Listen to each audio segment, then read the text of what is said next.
All right, hello. My name is Mr. Amrine. I am going to be teaching a history course today. As we can see, I'm going to be teaching History 170. This is in Zion College, and Mr. Amrine there, so you can see how to spell my name, A-M-R-I-N-E. A little background about myself. I have been an instructor for a little over a decade. I have taught mainly tourism and history. I have also taught at the middle school level, taught history throughout Salt Lake City and California. So it is a pleasure to be with you today. We're going to be covering a few different topics. Again, this is going to be History 170. And the way we're going to be taking this class today, it's going to be a lot different from some of the other courses that you have taken in history, and what we're going to be doing to not only tackle it, but to compare it to some of the history of the church, and as well as the gospel and teachings of Jesus Christ here today. So again, Mr. Amrine is my name. I studied at Brigham Young University, studied history. I have a master's from George Washington University in the history of tourism, and I've also studied a little bit at Georgetown and a little bit at Harvard. I have not completed those degrees yet, but I am very, very close to doing that, getting a couple more masters. So again, history 170 today. We're going to be talking about, again, history and the importance of history, why history is so important, why we should be studying history, what are some of the aspects of history we should look at, and how should we compare history to current events and different things that are happening in the world as we speak right now, what's going on, and especially with this pandemic going on. We can look at history, and we can look at some models of history to try to figure out and try to understand why we are reacting the way we are reacting, and what has history taught us about this. We're going to go down and we're going to talk about who are you. Now, again, like I said, we're going to be taking this history course a little bit differently than a lot of your other history courses.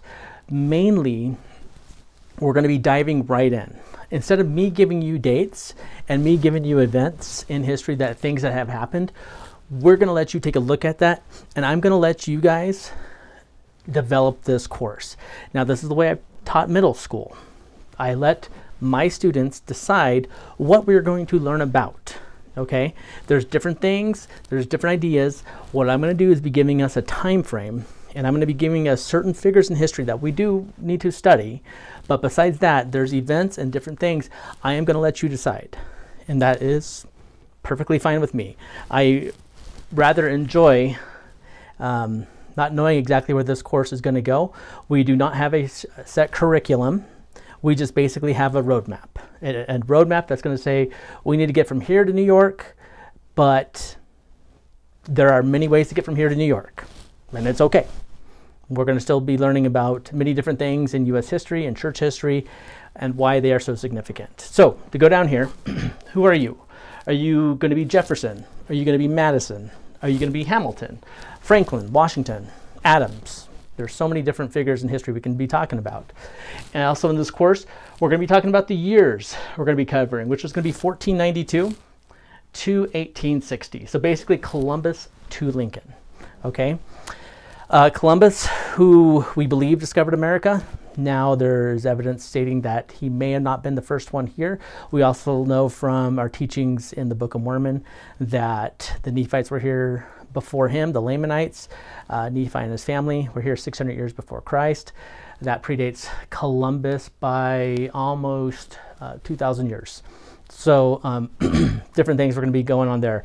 We're going to be going through Columbus, the discovery of America, all the way until Abraham Lincoln, and right before the Civil War. We're going to be covering mainly the election of Lincoln when he defeated Stephen Douglas to become president of the United States, and why that caused such a rift and eventually the Civil War. Now, it's a misnomer to think that Lincoln caused the Civil War. There was already some bad thoughts going on, bad feelings way before Lincoln. He just got handed that. So to go on here a little bit more, why are these years and events so important for the church? Why is Columbus discovering America so important for the formation and the development of our church? What happened? And what created this, what made this so, again, just so important. And do you think these men and women were inspired? Do you think Christopher Columbus was inspired? Going forth, do you think George Washington and Jefferson and Lincoln and these guys, do you think there was some sort of inspiration going on here? Do you think the Lord actually took part of this? And did he have a hand in the development of America, in the way our states were formed, our Constitution, our Declaration of Independence, and even going forward to talk about the Articles of Confederation and some of these different things? Do you think God actually had a say in this, or do you think he did not? Do you think he just let it happen? So I want to find out what you think, and I want you to let me know. Okay. Now I want to make it very, very clear in this class, it is okay to tell me your opinion. Okay. And I know we have many students here who are from different countries. That's great. I would love to get their opinion. Your opinion as well is just as strong as the opinion from the person that grew up in this country. Okay?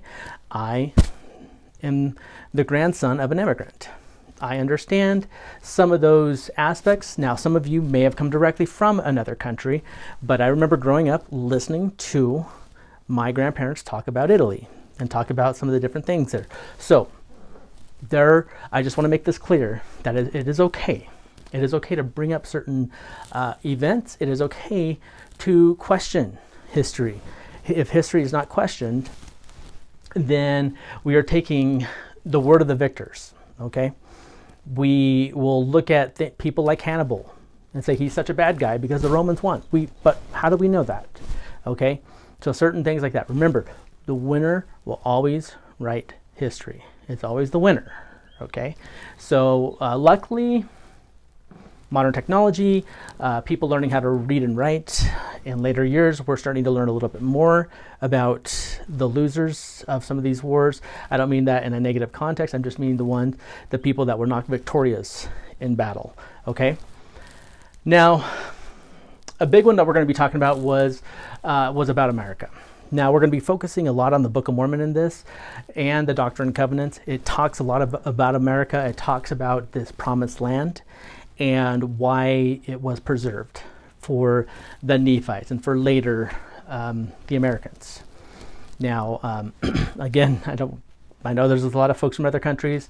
I'm not trying to put any negative look on any other country, but I want to talk about why the church was formed here.